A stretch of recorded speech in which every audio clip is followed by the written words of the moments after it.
How's it, everybody? Welcome back to On the Bench with Faisal E. Brooks. Oh, what a week it has been. Need I say more? No? You guys know exactly where we're standing. In this episode, or this week's episode, we're going to cover a couple of things. Obviously, we're going to do the Brighton and Bournemouth review, the hunt for the top four, or shall I now confirm top three. Transfer rumors we're going to have a look at, and then we're going to look at and set our Aston Villa predictions and lineup. Without any further ado, what an attacking masterclass by Manchester United. They have been absolutely brilliant. I mean, these two games are so similar, so fantastic.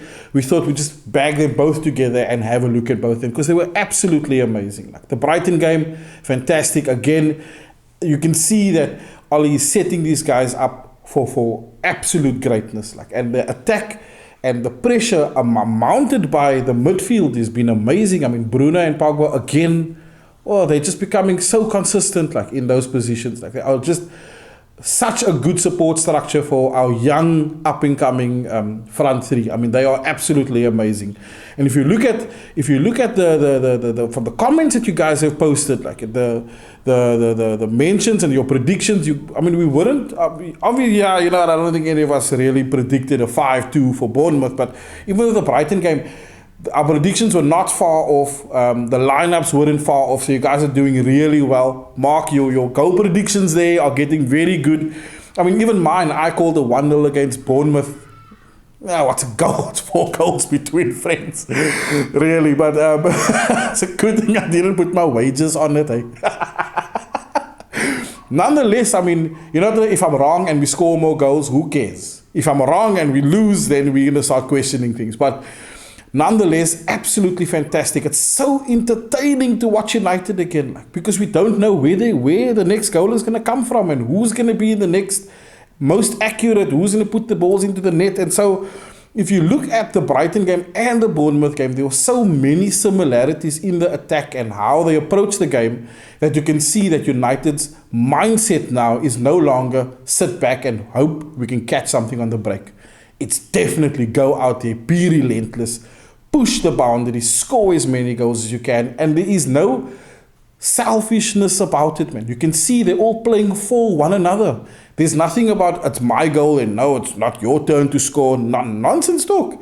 It's absolutely fantastic that they're playing as a team because they understand what the end goal is obviously supposed to be, and that is the greatness of Manchester United and getting it back to where we are supposed to be.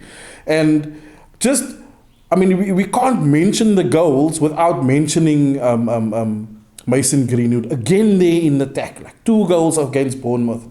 He's just growing so fast. I'm just so afraid at the same time that we're going to think it's okay to now make him our number one or play him in every game, and then we end up burning him out and breaking his legs and knees like they did with that sad sack Michael Owen guy. But for someone so young to show so much promise, it's difficult to not really get into the excitement and the hype about it, man. And I think Ollie is the best person to really navigate him through this transitional period of a youth player to a proper, established senior player. Because he's only 18 or very young. I don't even think he's allowed to drink yet. But this guy is pulling off performances that top paid strikers and wingers are not able to do yet, and in very important games. The pressure on these guys and on these lads for this mini tournament that we can call it is immense, because we know where we want to be, and for them to pull out what they are pulling out is great, but we have to look at it holistically. We've got to consider they are doing well. Why are they doing well now? They didn't just snap a switch and say, okay, now let's do well because we're tired of doing poorly or performing poorly. It's because the midfield is structured so nicely. We've got 2 players in the midfield that are just owning their positions. Even Matic, putting world-class performances in that freaking through ball that he gave Mason in the Brighton game down the left was just epic. Unbelievable. Yes, we know we're not going to get a lot of years out of him still, but for him to do what he's doing and try to remain consistent is obviously cementing his position in the team, and it's making difficult or life difficult for Ollie, because now Ollie's got a lineup, a decision and positions and who's going to play next. And when you have that kind of problems, then you're doing well. That's the bottom line. When you know your selection you can choose 3 players and they'll perform the way you need them to perform is brilliant. So Ollie's definitely doing good work there amongst those guys, man. And the midfield needs someone like Matic, someone like Fred to hold their position, like to break up play, to give Bruno and Pogba that foundation to go out there and express themselves, so they can deliver through balls and crosses and passes and take shots at goal that the attackers need, and that's the key to our success. And I think that is amazing what we're able to achieve in such a little time.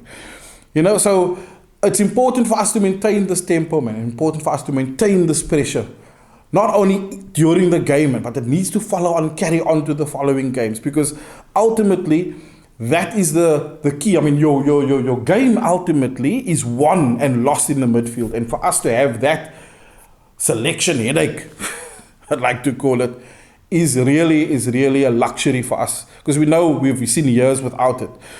But if you look at our defense, man, which so obviously backs up the midfield and gives them that freedom to move forward, we do have a solid defense. We've got 11 clean sheets in the last 15 games. It's beautiful, it's brilliant, and we're breaking records there, but we're still hitting a snag. Now, maybe we're naive in thinking, we're never going to make a mistake.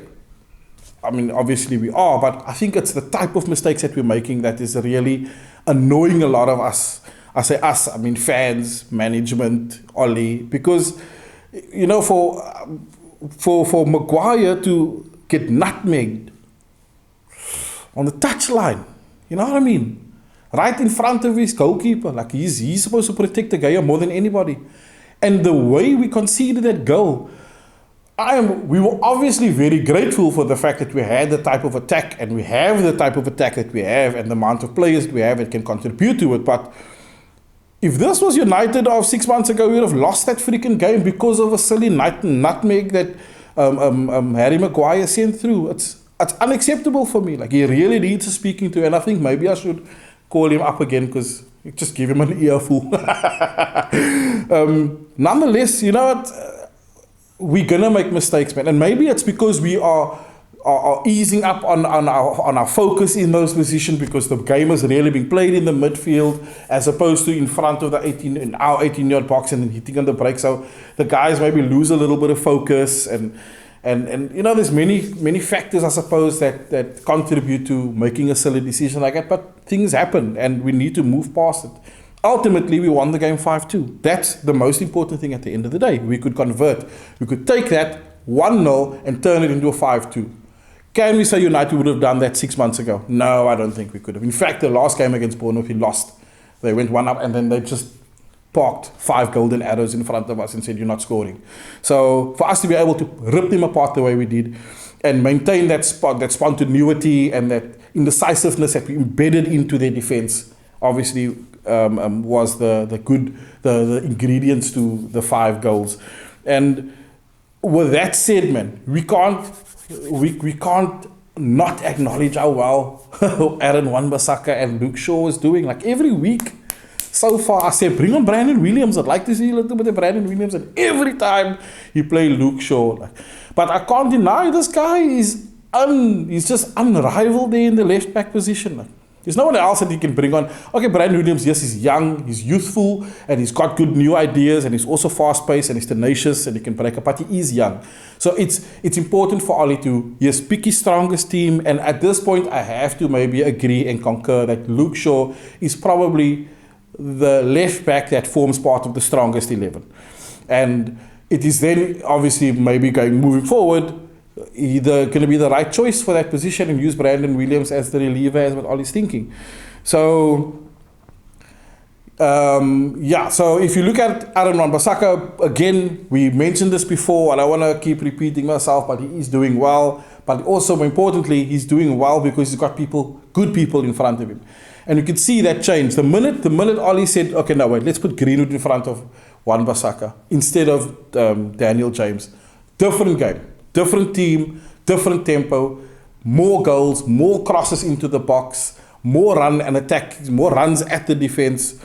And our stats are just keep going into the positive because of it. So in a nutshell, guys, those two performances were definitely world class.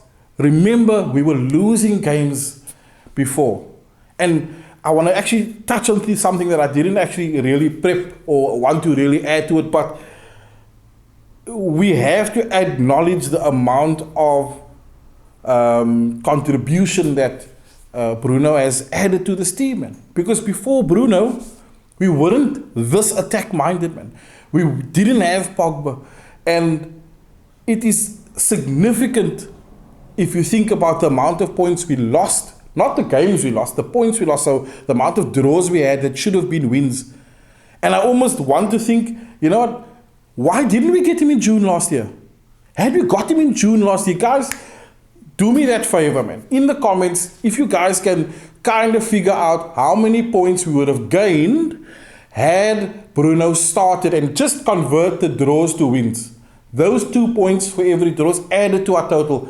And I don't believe we would have been far off Liverpool. Like, I'm going to put my head in a block there, and I think we would have finished. We would have been in a comfortable top 3, second, maybe even rivaling there. But it is that kind of decisions that really frustrate me when it comes to the board and management of this beautiful football club. Because had we got him in June last year, it would have been a completely different United, in my opinion. But if you feel differently, drop it in the comments below. If you know what points tally would have been on, let us know. Like and share this video while you are obviously commenting, because let's get the community talking. And this is our football club.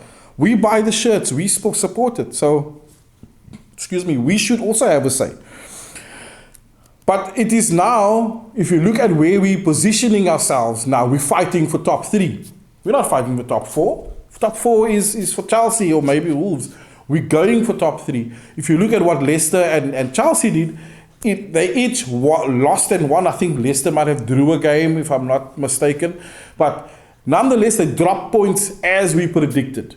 And now we're 2 points behind Chelsea and 3 points behind Leicester. And we are coming for them. And they can feel that pressure. And you can see that pressure when they go out and they play wherever they are supposed to play.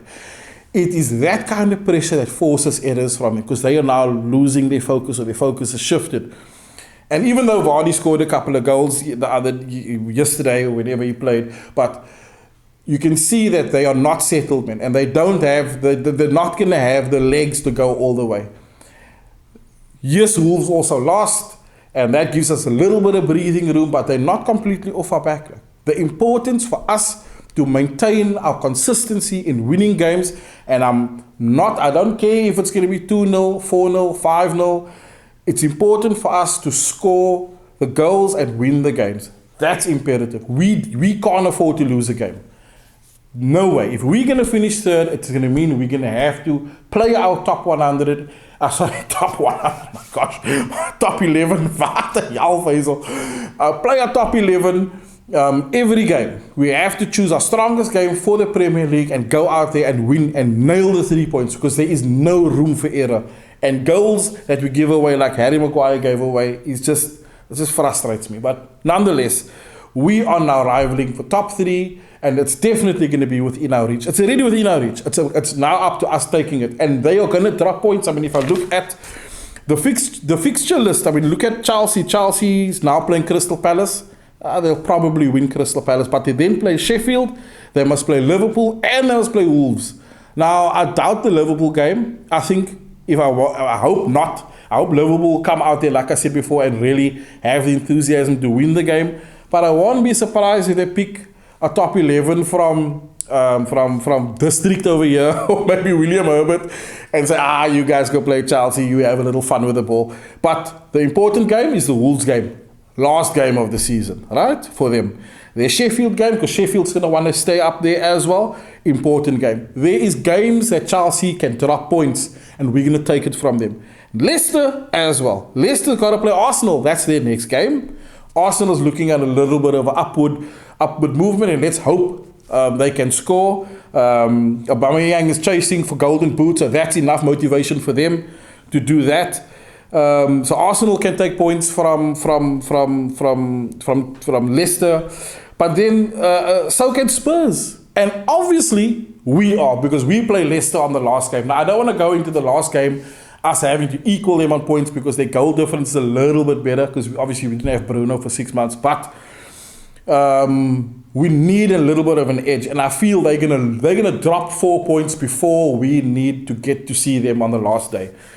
And we play them, unfortunately, I would have loved to play them at home, but we're not playing them at Old Trafford. So it's important for us to go there with an upper hand and really just take away the game from them. And Wolves also, they've got to play Sheffield, they've got to play Everton, they've got to play Burnley, and I think that is where they're going to start feeling a bit leggy, because you can see that already. They are losing a little momentum because they don't have the squad depth that obviously the bigger clubs can afford to have, you know. But bringing that into the conversation, it's important for us also to strengthen our squad. Now, there's a lot of transfer rumors going around. Obviously, the biggest one is Jadon Sancho. Is he coming? Is he not coming? Is there interference or a possibility of an interception by Klopp? Obviously, because Klopp played or managed Dortmund, so there's always that kind of threat. But it's almost like everything is pointing towards us getting Sancho. And I hope, guys, please, do whatever you can. Pray whatever you need to do. We need to get Sancho. And a lot of people are saying, do we need Sancho now that Mason Greenwood is stepping up the way he's doing? Of course we need Sancho. We can't play 50 games a season and score the amount of goals we need to score to win a season and win a title if we're going to rely only on Mason, Rashford, and Tony. And obviously James. We can't. It's impossible. These guys are going to get tired, and they need to feel that there is backup and support for them. And Jadon Sancho is no better person. He's a fantastic right winger. But it doesn't mean he only plays in that position. He plays right across the box. But then so does Rashford. Tony's goal that he scored, brilliant off the left there, absolutely beautiful. Again, showed he doesn't need to be in the middle of the box to score goals. He can come off the left. We know Mason can come off the left or the right. I mean, he got obviously his ambidextrous. I don't know what you call it. If you do know what you call it, drop it in the comments below. What is the actual word for ambidextrous? Is ambidextrous just hands? I don't know. I'm not here to debate English. But Sancho is a must. And then if you look at the midfield, yes, we have the luxury of obviously Bruno and Pogba is our stars. We have the luxury of Matic, another year and a half and then he's gone. But we have Fred and we have Scotty. And so a good addition to that, as we've already pointed out, is Jack Grealish. Now, that's our next game, if you think about it. Our next game is against Aston Villa. And again, another good opportunity for Aston Villa or for Jack Grealish to as an interview. I don't expect him to play weaker against United because he wants the job.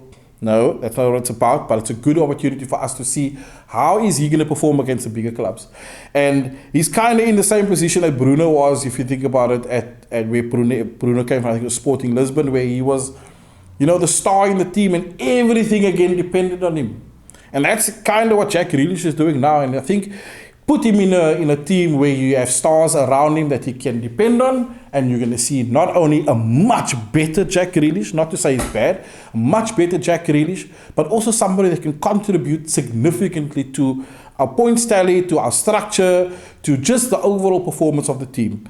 So that's my choices. There is a couple of positions that we're going to need to fill as well. Obviously, we need another CDM to give our CMs the ability to do what they need to do. By CDM, I mean central defensive midfielder. And obviously central midfielder is CM. But for me, just looking at the performance from our defense, first and foremost, I don't want to jump too far back, and I don't like jumping across topics, but talking about the defense, how do you feel about that penalty call from Eric Bailly? I personally feel it wasn't a penalty, to be honest. And why didn't VAR have a look at that? All they did was evaluate whether it was in the box or not. And even that is really questionable. Like, okay, so maybe they could do their lines and diagrams and stuff like that and measure and say, he was in the box by a 0.5 millimeter. But ultimately, was it really his arm? Was it really handball that he got the ball up to? So, drop it again, guys, comment there, tell me what you think. Was it a handball? Was it not a handball? I'd love to hear what you think. But moving forward, our next game, and we've got a nice little break here so we can rest our boys, rest their legs, and focus in training more specifically about what we need to do. But our next game is against Aston Villa. I don't foresee us losing the game. I'm never going to go out there and say we're going to win them 4-0. I'm going to be conservative again and say, we're going to be 2-0. I can't see us conceding against Aston Villa. We can't continue making the mistakes that we made. Or not continue, we can't take mistakes we've made in the last game and into a new game. We've got to have it talking to Maguire. He must take the responsibility of being the most dependable defender we have. We've paid for that. And if he's not, then we need to fill that position with somebody else. But nonetheless, let's look at the lineup for the Aston Villa game. So I'm going to start it again there. I'm going to start with De Gea. Alrico, I know you want Romero to stand, but I don't know if they're going to probably to stand again in the FA Cup against Chelsea. But De Gea is going to be the goalkeeper again against Aston Villa. And I can't see them dropping Maguire, so it'll be Maguire. The injury rumor on Lindelof, I don't know if they're going to take a chance bringing him back in, so it's probably going to be Maguire and Bailey. I know I've said this 3 weeks in a row. But give that boy a chance. He won't touch the ball again. So I'm going to go De Gea, Maguire. We're going to say Bailey next to him. Aaron Wan-Bissaka on the right. We're going to go... I want to say Brandon Williams. It's Luke Shaw. Okay, Ollie, it's Luke Shaw. And then obviously in front of them, we can play Matic again because that makes sense. He's doing well, so don't change that. So it's going to be Matic, Bruno Pog. On the left, we're going to play Rashford. On the middle, are we going to play... good question. Are we going to play Marshall? We should, because he forms part of our strongest 11 and he links up well with everybody else. So why not play him? Let's say, Tony up front. And then I think he'll play Mason again. Simply because I have a relationship with Mason and Aaron Wan-Bissaka.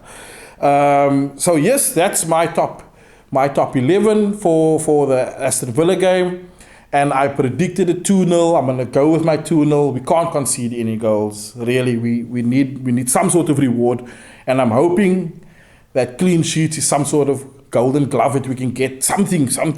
We need something.